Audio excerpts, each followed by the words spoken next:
Day number 92, 100 Days Journey for our CHCJC 45th anniversary.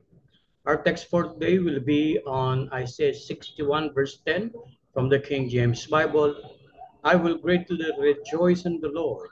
My soul shall be joyful in my God, for he had clothed me with the garments of salvation.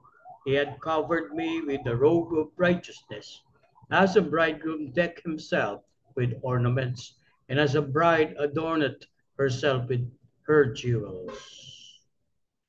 Anong gandang pagmasdan ng mga babaeng kinakasal?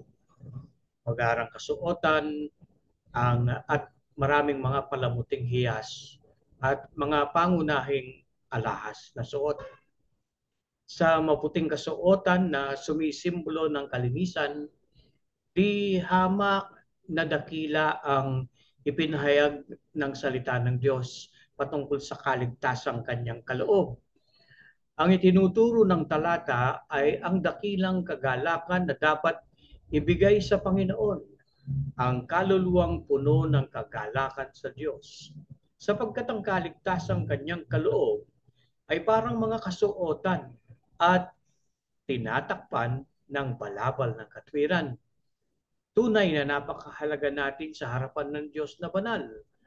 Ang kanyang kaligtasang kaloob ay nihambing sa babaeng ikakasal. Dahil sa sakripisyo ng Panginoong Jesucristo, kaya natin natanggap ang kaligtasang ito. Wala tayong kalinisan at katwiran. Dahil sa Panginoong Yesus lamang, ang biyayang ito ay ating nakamtan.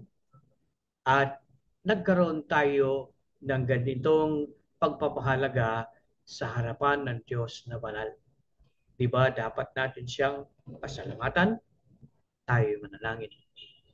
Opo, Panginoon, ang katwiran na yung isusuot sa amin dahil nga sa ginawang sakripisyo ng Panginoon Jesucristo.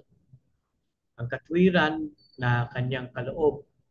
At dahil sa sakripisyo ito, ang kaligtasan ay aming natanggap. Salamat po dahil iyong isasaayos ang aming pamumuhay, ang aming paglakad, at ang aming matibay na relasyon sa iyo.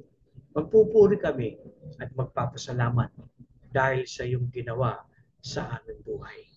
Ito ang aming dalangin sa pangalan ni Jesus. Amen.